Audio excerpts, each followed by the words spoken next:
Mark 1, verse 12. And the Spirit immediately drove him out into the wilderness for 40 days, tempted by Satan and with wild beasts, and the angels waited on him. When I read the messenger that Pastor Mike was looking for volunteers for this Lenten season, this just kept tugging at me all day, wondering if I should share my story, and that this is my verse and relates to my journey these past 3 months. So I offered to share. My wilderness began about 6 years ago. Mom retired at the age of 75 from working at the Gettysburg College Chapel in housekeeping, something she loved with a passion, to doing nothing. As she worked, she knew her routine every day, and now that that was gone, she didn't know what to do. That's when I realized how far she was with dementia. Her normal was gone. She didn't know how to function. Retirement was not what she had planned. And I remember vividly, right after Mom retired, my dad went on a hunting trip. Mom was coming to our house to watch Alana in a middle school play. Mom still drove at this time. I told her to be at the house at 5. The play started at 7. So that way, in case she forgot, because she was having some problems with forgetfulness, that she still had time to drive to my house if I called, and she didn't remember the play was that night. She never showed up. I called. She didn't answer. Mike went to the school. We were hoping that maybe she went there. She did not. My heart raced, sick in the stomach. Do I call the police? Finally, at 7 o'clock, she answered the phone. To my relief, I said, "Where were you?" She says, "I was at your place. You weren't home." I said, "Mom, I was home all evening. And most of you know I live in Twin Oaks, and I watched every car pass that night. Maybe 7 total. She didn't come to my house." That's when I knew dementia was real, and my dad was doing a very good job of hiding it from me. My father had a double lung transplant 23 years ago, and he worked part-time as valet parking at the Gettysburg Hospital. He quit the job to be her caregiver. Our lives went on, but my dad was constantly beside her every moment.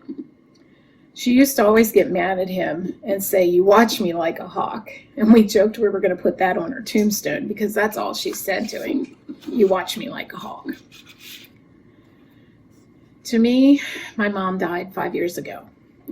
And my dad, who is really my stepfather and the only dad and grandfather we know, has provided for myself and my family all my life.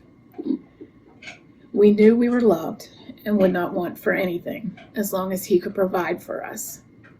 Because he taught us to be there for family, we were there to help ease the burden for him. I would call every night to check in and spend either Saturday or Sunday with Mom so he could escape for a few hours and enjoy life.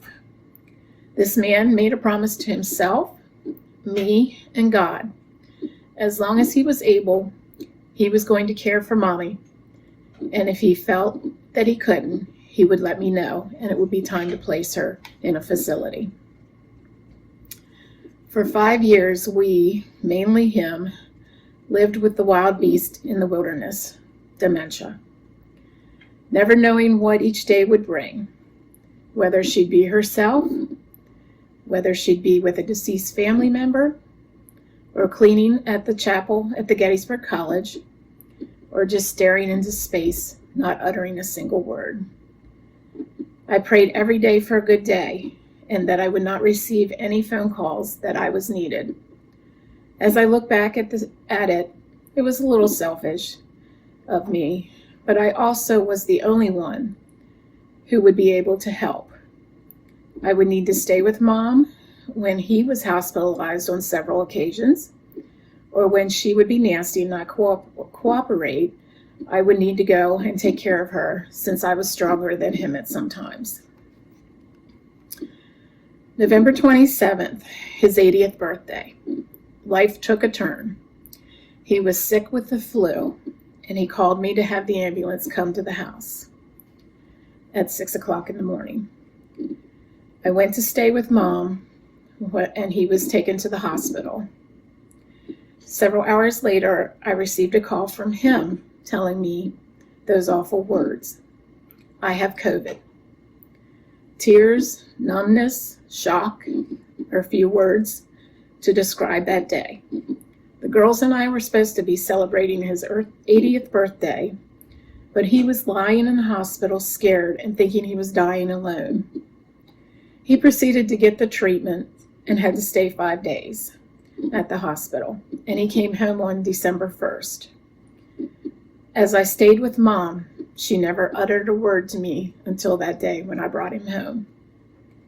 He was home for 2 days, and that Thursday evening I got a phone call, and he said, I told you I'd call you and let you know when it was time to put Mom in a home, and I can't take care of her anymore. You need to find her a home. I was checking on them every morning and evening before and after work that week. That Wednesday morning, I went up to their house and I found him sitting in the recliner. He had fallen before I'd gotten there. He had cut his arm and his skin was very thin and he was bleeding. He said he had been up since 2 a.m. taking his sugar. His sugar count was over 400 by the time I got there. I made sure that he was taken care of, had some breakfast, took care of Mom, went to work, and a good friend called me at work at lunchtime. And he said, I don't want to alarm you, but I just talked to your dad, and he is crawling to the recliner to get in and sit for the afternoon. So I called Dad, and he said he was fine. I asked Hannah to go up that evening until I got off work. When she arrived, she called me and said, Pappy's hallucinating. There's squirrels and cats running through the living room. She asked me what to do. I said, you need to call the ambulance. I'm on my way. Again, he was taken to the hospital. Due to the hospital protocol, we could only call to find out what his conditions were. COVID was acting up again. He had gotten a blood clot in his lung. He had a UTI from the catheter that was placed in him. Sepsis set in because he got an infection from the UTI. And the hematoma formed on his arm where the cut was because the medicine that they were giving him for the blood clot counteracted the cut on his arm, and it was twice the size of his arm. And then he also had COVID pneumonia. He was in for another week. On December 20th, he called to let me know that he was coming home to die. I was meeting with a hospice nurse at that time, having an evaluation for my mother. He said there was nothing they could do for him anymore at the hospital. He wanted to be with his family, Mommy, and he wanted to die at home.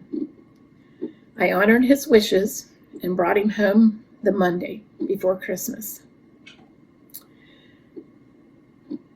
I had 2 parents placed in hospice in a single day. I had 2 hospital beds in the master bedroom. I had nurses and aides, which were my angels, to guide me on my next journey. A week went by, trying my best to take care of basically 2 infants who in real life were my adult parents. On Sunday after Christmas, I woke to that horrible sound of the end soon coming for my dad. I called the hospice nurse. I called my cousin, who was an ER nurse, and Hannah. The nurse said she would be over right away. When she got there, she told me he would die today. So my cousin, my daughter, and myself sat together waiting for the next phase. My mom, who had slept that whole week 24/7, told Hannah that she needed to be with Barry. So Hannah placed Nanny in the wheelchair beside his bed, and she held his hand. She told him he suffered enough, and it was time to go. The three of us took turns checking on them every 10 minutes. We wanted to give them privacy, and really to make sure Nanny didn't fall out of the wheelchair. Mom never let go of his hand. My cousin, when she took her turn, she recited the Our Father prayer with my mom, and my mom recited every word. After that, 15 minutes went by, and it was my turn to check, and he was gone, and she was still holding his hand. Once the funeral home came, we put Mom back into the hospital bed. She never uttered another word. Hannah and I sat with her every day, and she finally gave up her struggle with dementia and died 3 days later. They both left their wilderness. My dad was her angel and ours, and Hannah and I got to witness a beautiful ending of 41 years of love. My way of dealing with the stress each day was to post on Facebook our journey. I am so grateful for all the angels who followed our story, reached out with personal messages and comfort each day. Those messages got me through every day. While people were celebrating the Christmas and New Year's season, I was struggling to stay positive, and those messages were my strength.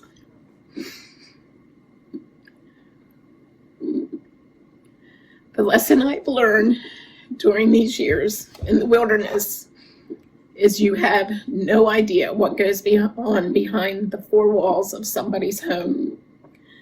What comfort you can give, whether it's an hour a day or a full day. What is needed? Do not speculate or assume. Offer and ask what you can do, because it can be very lonely and very difficult, and the person can paint a beautiful picture on the outside, but the inside is very different. This journey will be one I will never forget and has changed me in so many ways. I have a greater appreciation for family, life, sickness, death, and love. I am forever grateful to Mike, Hannah, and Alana, who struggled these last 5 years with our wilderness, and at the end gave me their support to spend 5 weeks living with my parents until their journey came to an end. For all the comfort received from family and friends, you are my angels, and I am ever grateful. God's peace to all.